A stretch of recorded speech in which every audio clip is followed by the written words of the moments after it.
مسعود بن عبد العزیز بھائی کا سوال.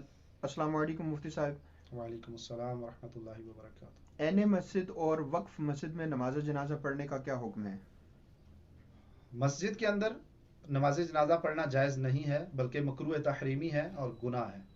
اور جو ہے اس کا حدیث مبارک میں ہے، حضرت ابو ہریرہ رضی اللہ تعالیٰ عنہ سے روایت ہے کہ مسجد میں جو نماز جنازہ پڑھتا ہے اس کے لیے کوئی اجر نہیں ہے۔ تو فقہاء نے فرمایا کہ تینوں صورتیں، چاہے میت، امام اور نمازی تینوں مسجد کے اندر ہوں تو بھی جائز نہیں ہے۔ اگر میت باہر ہو، امام اور مقتدی مسجد کے اندر ہوں تب بھی جائز نہیں ہے۔ اور اگر میت اور امام باہر ہیں اور ایک صف باہر ہے اور باقی سارے مسجد کے اندر ہیں تو تب بھی جائز نہیں ہے۔